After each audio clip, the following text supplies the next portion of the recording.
Mon invité de cet après-midi, Alexis Labatte, bonjour. Bonjour. Directeur de l'Orchestre national Avignon-Provence, nommé le 1er décembre 2021, officiellement. Officiellement.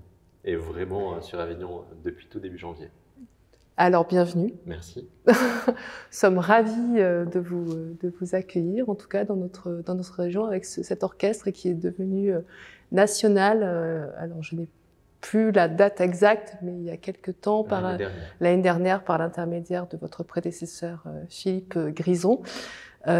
Comment vous êtes-vous imprégné justement de cet orchestre lors de vos premiers allers-retours, j'imagine, fin d'année dernière? Quelques allers-retours, effectivement, puisqu'en décembre, j'étais encore en même temps dans l'ancien orchestre où je travaillais à l'Orchestre national Île-de-France. Et alors l'imprégnation se fait de façon tout à fait progressive, en rencontrant petit à petit l'ensemble des musiciens, des musiciennes, l'ensemble des salariés, l'ensemble de l'équipe, et puis essayer de voir finalement toute l'activité que l'orchestre peut avoir sur son territoire, voir comment un projet imaginé en amont peut petit à petit prendre forme avec cet orchestre, qui est un orchestre effectivement tout à fait dynamique sur plein de points. Je crois qu'il y a énormément d'enjeux aussi à développer pour la suite. Et effectivement, le label national vient couronner tout un travail qui a été fait précédemment, mais aussi nous engage pleinement sur l'avenir dans pas mal d'endroits différents, à la fois au niveau artistique, au niveau professionnel, au niveau sociétal aussi. Et c'est en tout cas super enthousiasmant d'arriver dans cet orchestre-là, nouvellement labellisé, et avec tous ces enjeux à développer. C'est pour toutes ces raisons que vous venez de citer que vous avez souhaité vous positionner justement sur cette nomination de direction, en plus du Sud aussi, il faut le dire peut-être, je ne sais pas. Alors le Sud a forcément a ses attraits. Notamment peut-être effectivement une météo qu'il n'y a pas non plus en Île-de-France. Mais bien sûr, oui, c'est l'ensemble des missions à développer pour cet orchestre qui m'attire en premier lieu. Un orchestre qui est nouvellement labellisé, forcément, ça l'engage pour l'avenir. Forcément, il y a des choses à faire dans de nombreux endroits différents. Quand je disais au niveau artistique, effectivement, développer peut-être le répertoire de l'orchestre, le développer comme le fait déjà aujourd'hui Deborah Waldman, aux compositrices, le développer à d'autres formes d'art, pourquoi pas, à d'autres esthétiques aussi. Donc ça, c'est tout un pan artistique à développer pour essayer aussi d'amener un public peut-être plus large, essayer de croiser aussi les arts de façon pertinente pour avoir des projets artistiques complets, pleins, et proposer une offre complémentaire et peut-être différente au public, diversifiée complètement. Il y a aussi, bien sûr, l'ensemble des actions éducatives et culturelles qui sont menées par cet orchestre aujourd'hui. Très importantes d'ailleurs, qui sont menées de manière très importante aussi dans les écoles.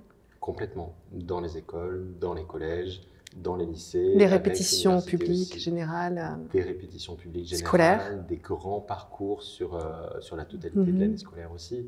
Un projet Demos qui vient de se lancer aussi cette année, donc qui va suivre l'orchestre pendant 3 ans, avec plusieurs écoles différentes, donc avec plusieurs petits orchestres Demos qui vont se mettre ensemble pour un projet commun. Et donc ça, c'est un parcours long sur 3 ans qui est tout à fait intéressant, qui est tout à fait pertinent, je pense aussi pour les élèves, pour les enfants qui font ce projet Demos avec l'orchestre. Donc ce projet Demos, c'est finalement des petits orchestres qui se montent ensemble, qui forment un grand outil, un ensemble, effectivement. Et par finalement la pratique de l'instrument, arrive à travailler ensemble, arrive à développer quelque chose de différent avec cette pratique artistique, arrive peut-être aussi à terme à découvrir l'art, à découvrir la culture, à découvrir la musique, à pratiquer un instrument, des instruments qui leur sont prêtés pendant 3 ans, qui leur sont donnés s'ils continuent aussi un projet sur le long terme dans des conservatoires. Donc vraiment qui vient structurer, j'allais dire aussi, la vie de l'enfant dans plusieurs temps, un temps scolaire, un temps périscolaire aussi, et finalement un temps familial. Donc j'allais dire les 3 temps de la vie de l'enfant sont complètement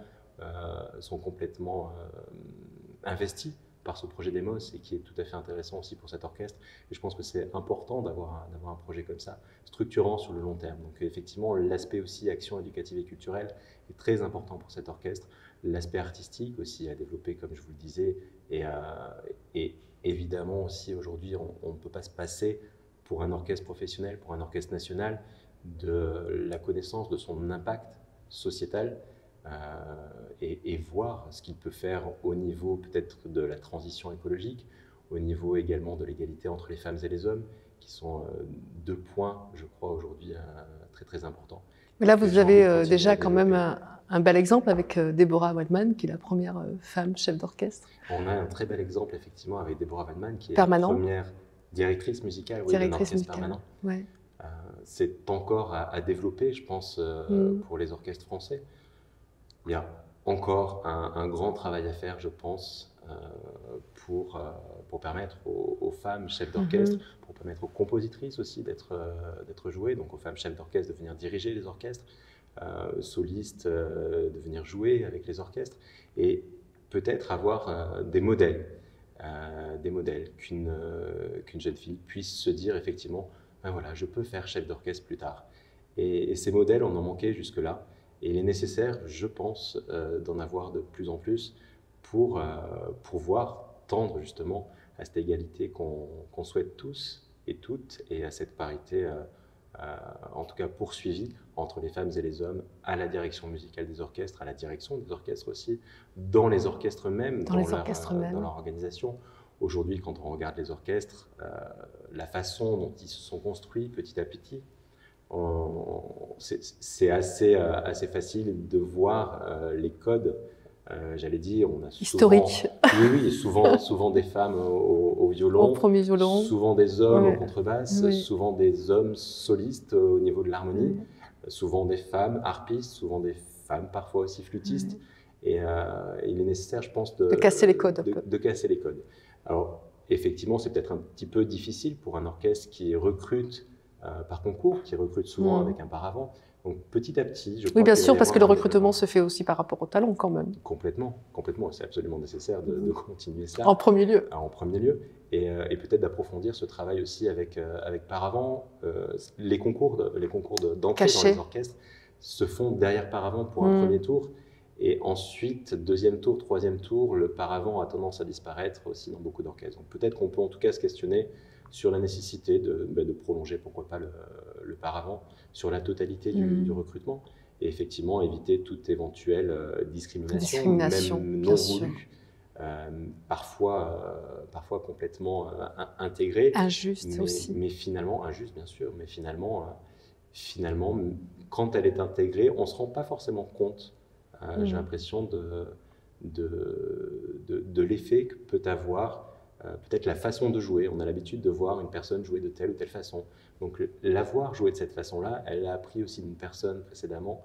Et nous, par certains codes qu'on a, on aurait envie de revoir toujours la même façon. Et ça empêche peut-être aussi d'élargir les horizons et d'élargir le champ des possibles, je crois, pour recruter aussi des musiciens et des musiciennes de façon égale dans les orchestres. Qui va aussi certainement avoir une influence sur l'exigence qualitative des musiciens, aussi de l'interprétation musicale des musiciens. Comment avez-vous, quelle est votre ambition justement pour élever cet orchestre, pour qu'il puisse aussi participer à des festivals de renom dans la région? Quelles sont justement toutes les perspectives que vous avez par rapport à cela? Alors, cet orchestre participe déjà à des festivals de renom dans la région. Bien sûr. On peut penser notamment au Corrigi d'Orange, à Aix-en-Provence, au Festival d'Aix. Bien sûr. Va dans des salles aussi de grande renommée dans la région. Et effectivement, la question artistique est toujours à penser en premier lieu, et le développement artistique de l'orchestre est à penser en premier lieu. Le fait, je pense aussi, déjà voulu par Deborah Waldman, de découvrir élargir le répertoire, d'élargir le répertoire déjà savant, est une façon, je pense aussi, de permettre aux musiciens et musiciennes d'éveiller leur curiosité, de découvrir des œuvres, et par cette découverte aussi avoir un travail différent, une approche différente des partitions. Le fait aussi de vouloir, et ça c'est une réelle envie de ma part, diversifier le répertoire, avoir des approches différentes mais toujours avec la même exigence euh, vers des musiques de patrimoine ou des musiques plus populaires, du jazz, du rock, pourquoi pas, des DJ. Voilà, essayer d'accueillir cette musique quand elle est faite de façon très qualitative, donc dans un vrai projet commun. Ça permet aussi aux musiciens, aux musiciennes de travailler différemment et peut-être aussi de s'écouter différemment et de progresser au fur et à mesure. La question des enregistrements aussi est une question qui m'importe beaucoup. La question des enregistrements de musique à l'image, notamment, apporte aussi une façon de travailler différente. Une façon de travailler complètement différente. Elle se fait souvent avec un casque, avec un clic sur l'oreille qui est le clic du tempo et qui permet finalement au musicien, à la musicienne, d'avoir une oreille bien attentive au tempo, un œil sur le chef ou la chef et une oreille disponible pour le reste de l'orchestre. Et du coup, peut-être, par là même, ça permet aussi d'agrandir son écoute et son envie aussi de jouer pleinement avec tout le monde, parce que effectivement, c'est déstabilisant aussi d'avoir un clic sur l'oreille et quand on n'en a pas l'habitude.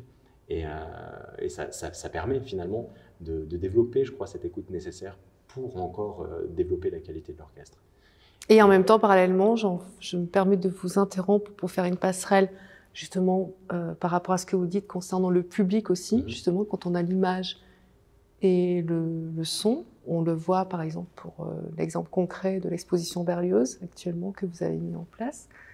Ça permet aussi de pouvoir s'identifier aussi par rapport au compositeur, de pouvoir raconter une histoire différente que l'on n'a pas l'habitude d'entendre. C'est aussi une volonté que vous avez? Complètement.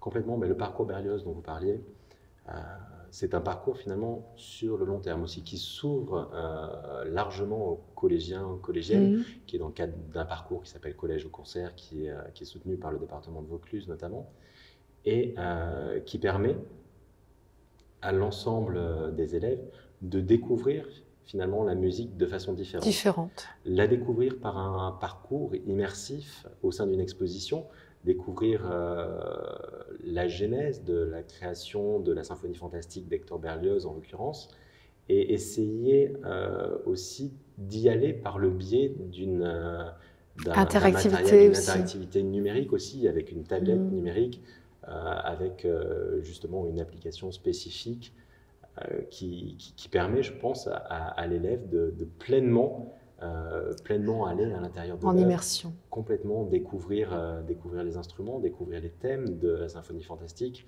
découvrir les chimères, en l'occurrence, qui sont mises en avant. Et après cette expérience-là, après l'avoir vécue, arriver au moment du concert dans une expérience différente, une expérience nécessaire, finalement, cette expérience numérique et finalement le concert augmenté. Alors le concert augmenté qui arrive en amont du concert, mais qui permet de préparer pleinement au moment du concert et de se prendre finalement toute l'émotion, toute la claque d'un orchestre symphonique en concert. Les émotions passent vraiment par là, par la vibration des instruments, par la vibration de l'orchestre, qui arrive dans la salle et qui entoure le spectateur. Et l'expérience de concert est forcément à vivre pour tout le monde et apporte toujours quelque chose d'enrichissant, je pense, au spectateur, à la spectatrice qui vient. Et c'est peut-être aussi une manière de donner envie aux adolescents, aux enfants, de revenir dans des salles d'opéra, peut-être? De revenir ou de venir. Et de venir. Dans des salles d'opéra, de venir dans des salles de concert, de venir dans des théâtres. Pourquoi pas explorer effectivement tous les lieux possibles, inimaginables avec l'orchestre. Ça, c'est intéressant aussi de prendre l'orchestre, de voir l'action qu'il peut faire sur l'ensemble de son territoire. Donc, bien sûr, c'est l'Orchestre national Avignon-Provence. Il y a la ville, il y a le département, il y a l'agglomération, il y a la région. Il y a la région. Et donc, sur tout ce territoire, on peut faire énormément de choses. Prendre l'orchestre dans son ensemble. Dans sa dimension. Donc, à une quarantaine de musiciens et musiciennes environ. Le prendre aussi dans des formes plus restreintes, en musique de chambre. Aller au plus près des habitants, des habitantes, faire des programmations de musique de chambre, faire des programmations transversales avec, pourquoi pas, des chanteurs, des chanteuses, encore une fois du jazz, pourquoi pas.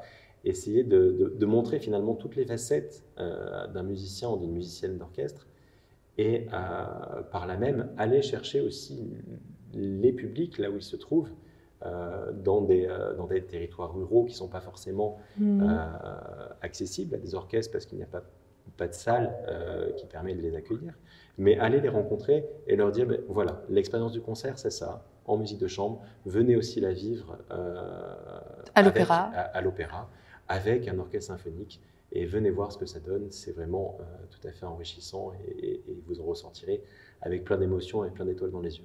Et donc ça, c'est une volonté que vous allez mettre en application à partir de quand? Alors, la saison de musique de chambre, j'espère pouvoir la mettre en place dès la saison prochaine, donc 22-23. Et développer des projets numériques, développer des enregistrements, ça va prendre peut-être aussi un petit peu plus de temps. Mais par là même, en tout cas, par cette envie de développer, j'allais dire tous azimuts, mais aussi dans une construction artistique progressive, ça va permettre aussi à l'orchestre de se positionner en partenaire idéal, je pense, de l'ensemble des salles sur le territoire, et essayer de donner envie aussi à tous les publics, donc les plus jeunes dont on parlait peut-être avec le numérique, un public peut-être jusque-là aussi absent des salles de concert par le cinéma. Pourquoi pas, effectivement, faire des ciné-concerts, c'est quelque chose de tout à fait intéressant. Cet été, on va justement au Corrigé d'Orange faire un ciné-concert Chaplin aussi. Pourquoi pas envisager d'autres types de films, peut-être des films plus anciens, pourquoi pas restaurer avec des partenariats de cinéma muet, mais des films aussi complètement contemporains d'aujourd'hui. Alors peut-être pas des blockbusters américains parce que déjà on n'a pas l'effectif au niveau de l'orchestre. Pourquoi pas envisager cependant des partenariats avec d'autres orchestres de Cannes qui vient d'être labellisé aussi. Qui vient d'être labellisé récemment dans des projets d'envergure comme ça. Et effectivement, si on parle de blockbusters américains, c'est minimum 80-90 musiciens à avoir sur scène. Donc, ce n'est pas avec uniquement l'Orchestre national Avignon-Provence qu'on l'aura, mais ça peut, avec des partenariats riches en tout cas, être l'occasion d'inviter aussi des spectateurs et des spectatrices qui n'ont pas l'habitude du concert symphonique à découvrir l'orchestre et à voir l'émotion que cela procure. Alors justement, vous parlez d'émotion. Quelle est l'émotion que vous pensez qu'un enfant puisse ressentir lorsqu'il écoute de la musique classique? Question difficile. Oui, mais peut-être que vous avez des retours déjà avec votre manière d'observer aussi quand il y a des répétitions scolaires. Peut-être, je ne sais pas. Alors, je pense qu'on a, pour beaucoup, eu tendance pendant longtemps à penser l'enfant comme un petit adulte. Et finalement, l'enfant n'est pas un petit adulte. C'est une personne à part entière qui se construit petit à petit. Et on a eu parfois aussi tendance à se dire, voilà, c'est peut-être un petit peu trop difficile, on ne va pas proposer de la musique contemporaine parce que ça ne marchera pas. Et finalement, je crois que c'est tout le contraire. Les enfants, en fait, sont des éponges, sont des vraies éponges, et ont une capacité énorme à s'émouvoir de tout, à découvrir juste un instrument, à découvrir plusieurs instruments qui se mettent ensemble. Et alors, au niveau de l'émotion même qui est ressentie, je ne saurais pas vous répondre, mais en tout cas, on voit l'accueil réservé à toutes les musiques finalement.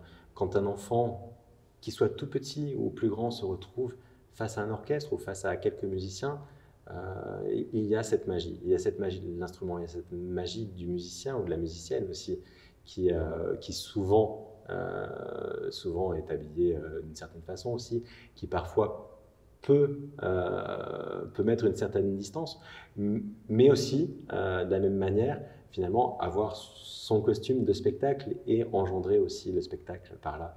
Et là, je crois qu'il y a les étoiles qui arrivent finalement dans les yeux des enfants, et on peut envisager tout avec les enfants. Et je crois qu'il peut y avoir un accueil toujours intéressant des enfants. Waouh! Quand on vous écoute, on a aussi des étoiles plein les yeux. Et alors justement, vous, est-ce que vous avez eu des étoiles dans les yeux quand vous étiez jeune en écoutant de la musique? Comment vous êtes arrivé à la musique? J'y suis arrivé petit à petit. Je n'ai pas de musicien ni de musicienne dans ma famille. Oui. Et je suis arrivé à la musique finalement assez progressivement, en me disant un jour, bah, tiens, j'ai envie de jouer du piano. Donc bon, c'était tout petit, hein. Et petit à petit, en continuant, en découvrant l'univers du piano, j'ai eu envie de découvrir un petit peu plus finalement.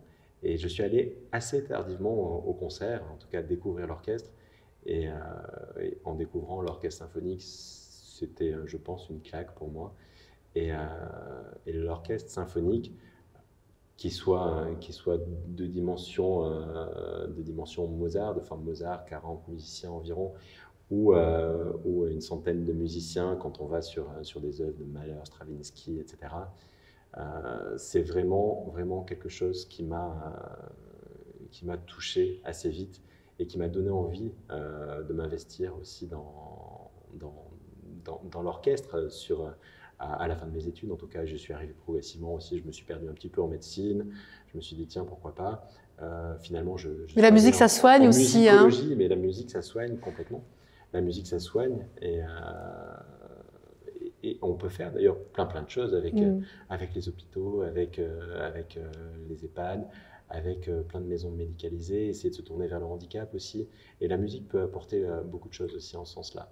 Et, euh, et je crois qu'en tout cas, je me suis construit au niveau de la musique avec les orchestres, assez tardivement, mais avec une passion démesurée, je crois, pour ce qu'est l'orchestre, pour l'outil qu'il est aussi.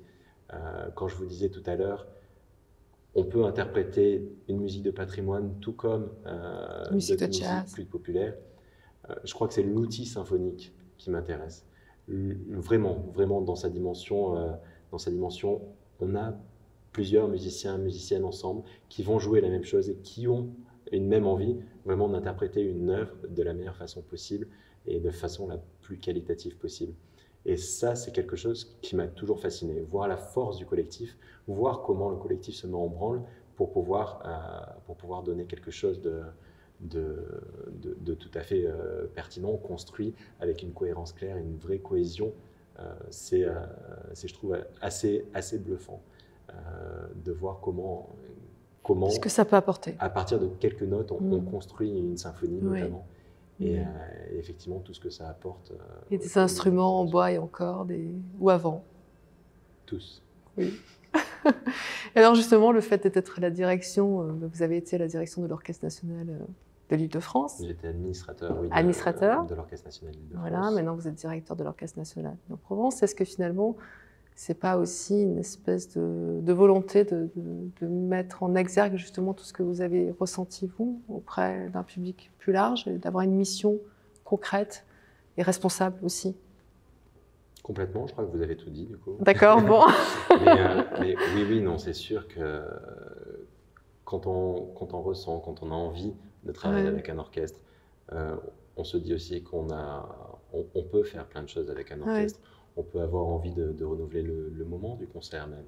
Ça, j'espère qu'on va y arriver petit à petit, peut-être pas à chaque concert, mais les concerts aujourd'hui, c'est une ouverture, un concerto et une symphonie avec les pleins feux sur l'orchestre, avec l'orchestre qui s'accorde après l'entrée du premier violon, de la première violon sur scène. Ça, c'est magique. Avec les chefs qui arrivent. Alors effectivement, c'est magique, c'est un moment intéressant. Oui. C'est peut-être un moment à renouveler aussi, et de donner une dimension peut-être plus spectacle qui manquerait peut-être aussi aujourd'hui au format orchestre, au format concert, au format concert symphonique, en ajoutant peut-être s'il a quelques touches de théâtre, pourquoi pas, de cirque, pourquoi pas, de littérature, de peinture, d'images, on peut imaginer plein de choses pour faire des projets de croisement, travailler en transversalité avec d'autres arts, travailler en transversalité avec d'autres esthétiques, et peut-être renouveler à certains moments, en tout cas ce moment du concert qui n'a jamais bougé, en tout cas depuis très longtemps. Et je trouve en tout cas que c'est quelque chose d'intéressant à développer, en tout cas de se questionner sur ce moment du concert, sur la présence des musiciens et des musiciennes en face du public. Qu'est-ce qu'ils peuvent apporter au public autrement en jouant que la musique, effectivement. Qu'est-ce qui peut finalement apporter des émotions peut-être différentes aussi au public dans ce partage avec d'autres arts, dans ce partage avec d'autres esthétiques? Est-ce qu'une lumière différente va apporter quelque chose, un éclairage aussi différent sur telle ou telle œuvre? Est-ce que faire, pourquoi pas, du mapping dans une salle de concert peut apporter quelque chose aussi de différent et peut augmenter en quelque sorte le moment du concert? Voilà, en tout cas, c'est des réflexions que j'ai, c'est des interrogations que j'ai. Et la passion aussi qu'on ressent. Et la passion qu'on ressent, effectivement. La passion, c'est quelque chose de tout à fait important et nécessaire de la cultiver tout le temps. Merci beaucoup, Alexis Labatte, pour cette Merci à vous. bel échange. Merci beaucoup. Merci.